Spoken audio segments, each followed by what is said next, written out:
rôle à Infaco a varié ces dernières années, donc gestion de projet, marketing et communication, attaché de direction aux côtés de Davy. J'ai été dans l'atelier pendant une année pour me former. Ensuite, j'ai fait du support client et maintenant, je suis en charge de la partie SAV révision. Grandir dans la famille Infaco, ça ressemble à ce que déjà Infaco, c'est au centre de toutes les discussions. Beaucoup de partage. Moi, j'ai pas grandi, mais je vis dans la famille Infaco, donc oui, c'est au cœur des discussions tout le temps. Mon premier souvenir, c'est l'un de mes premiers cités-vie.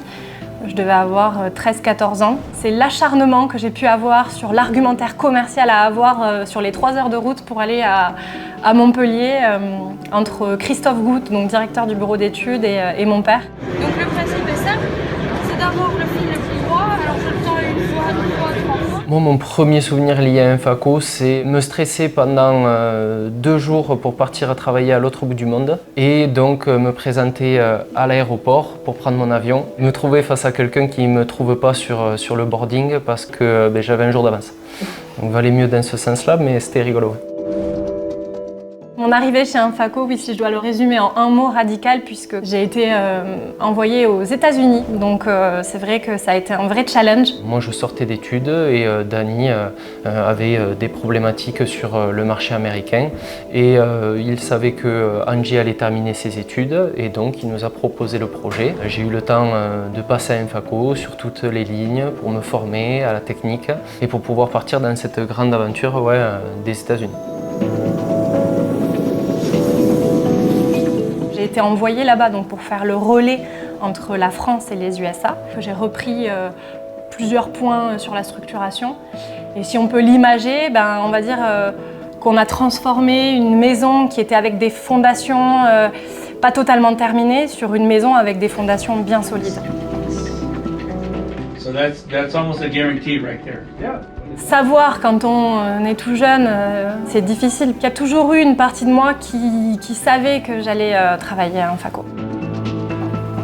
Je faisais de l'emballage sur les lignes de production. Je me formais techniquement, j'ai passé un long moment à la tâcheuse. Il fallait être prêt pour partir travailler en totale autonomie comme un importateur. Donc il fallait connaître la technique, il fallait savoir démonter, il fallait savoir réparer. Et après, ça a été du support, venir en aide à notre réseau de distribution, à nos clients en direct, que ce soit en France ou bien à l'étranger, pour leur apporter des solutions techniques, des solutions informatiques. Et ensuite, maintenant, le fait de driver l'activité de SAV et de révision. Donc maintenant, c'est plus du rôle managérial, d'organisation.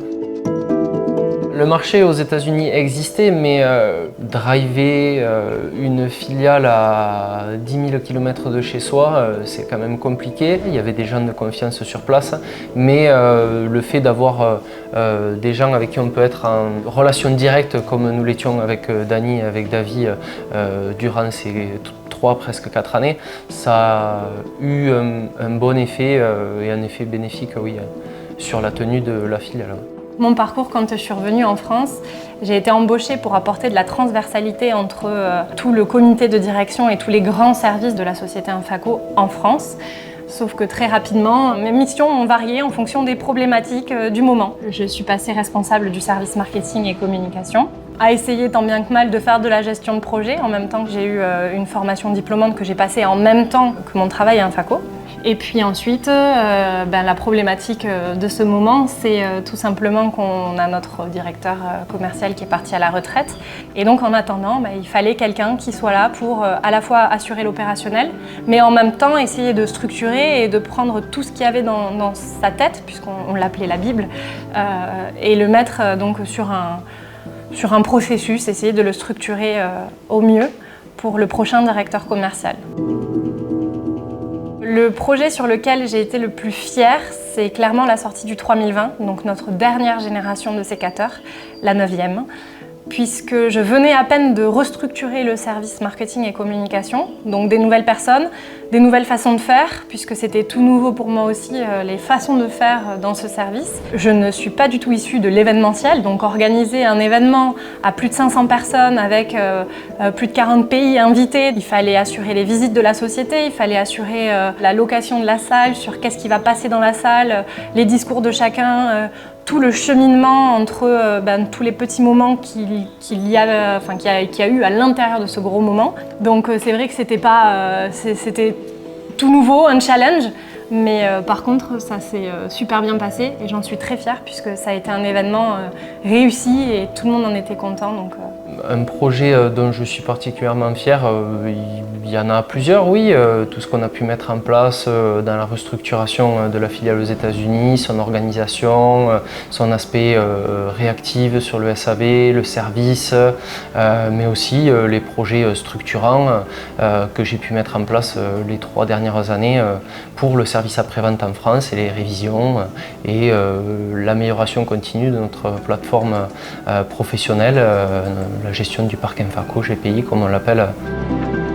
Les défis qu'on peut rencontrer, en tout cas personnellement, dans un cadre plutôt familial et professionnel qui sont mixés l'un avec l'autre, clairement c'est que pour moi il faut que je prouve ma légitimité, encore plus que les autres. Ensuite le deuxième défi c'est que je ne travaille pas simplement pour mon patron, je travaille aussi pour mon père et mon grand-père et donc c'est vrai que ça ramène quand même un défi supplémentaire de vouloir faire encore mieux que ce qu'un salarié peut faire parce que je dois, pour moi, en tant que fille, rendre fiers mes parents et rendre fiers mes grands-parents, en plus de bien travailler.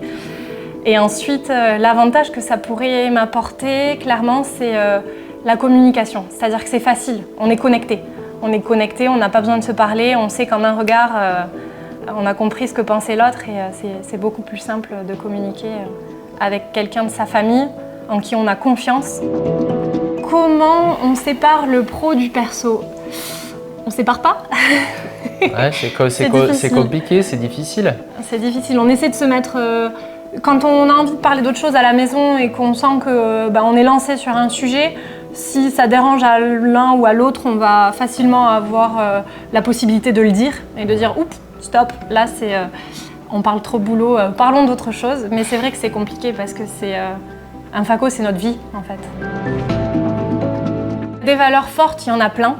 Qu'il nous a transmise. Une phrase qu'il a dite souvent, c'est dans la difficulté qu'on progresse. La deuxième, ce serait si on regarde et qu'on réfléchit bien, on pourrait dire oui à beaucoup de choses. Et garder le non uniquement pour des choses qui sont non négociables.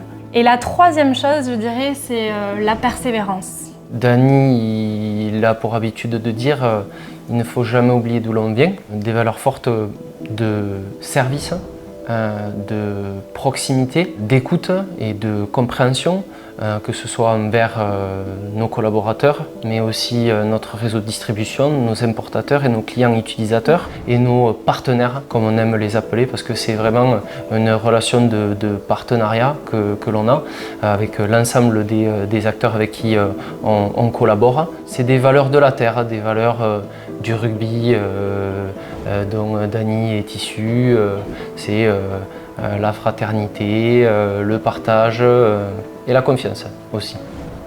Déjà à mon grand-père, beaucoup de gratitude, beaucoup de reconnaissance parce que sans le travail qu'il a fourni, on n'en serait pas là aujourd'hui. Bon, après on le voit tous les dimanches et même plusieurs fois par semaine pour aller boire le café, donc ça on lui dit assez régulièrement. Comme on dit souvent, il n'y a pas de grands hommes sans de grandes femmes derrière. Bon, ma grand-mère, pendant que mon grand-père travaillait, elle a dû assurer la famille, mais pas que, puisqu'elle était aussi présente dans l'histoire Infaco.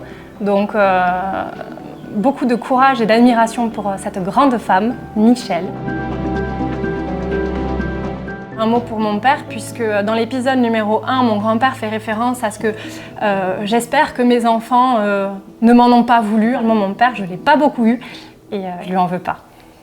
Surtout, je le remercie effectivement de me donner autant de confiance tous les jours et de me laisser prendre ma place petit à petit, puisque je vois que mon avis compte, je vois qu'il m'écoute et je vois qu'on est un bon binôme tous les deux. Si j'avais un message à faire passer à Dany, merci pour la confiance, merci pour les précieux conseils, toujours beaucoup de de sagesse dans ses paroles avec énormément de recul, ce qui permet de lisser parfois les petits problèmes de la vie lorsqu'on partage avec lui. Il est toujours de bons conseils et toujours ouvert à la discussion. Chez nous, il y a toujours un homme ou une femme qui est derrière une action, derrière une décision et on se positionne toujours du côté de l'humain et on essaie de faire les choses en bonne intelligence. N'importe quel salarié à un FACO, il y a tellement cette vibration familiale qu'on essaie tous de faire du mieux qu'on peut, tous les jours, au quotidien. Et tout ce qu'on fait, on le fait avec le cœur. Et ça, c'est vraiment important parce que, effectivement, parfois, quand on a une entreprise comme la nôtre, avec des outils comme les nôtres, on peut parfois l'oublier. Mais chez un FACO, c'est vraiment...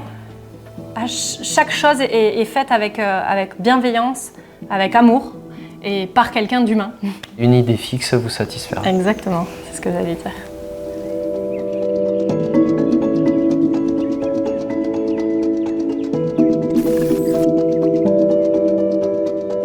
Je dirais que la force d'un FACO, c'est de combiner peut-être à la fois la force d'un industriel qui a su se développer à l'international et d'avoir pu construire une belle entreprise comme celle-ci, mais avec l'âme d'une entreprise familiale tarnaise. Et un FACO, je pense qu'on ne vient pas juste chercher un simple emploi. Il faut avoir à cœur de venir chercher un projet commun et d'avoir envie de contribuer à une aventure collective.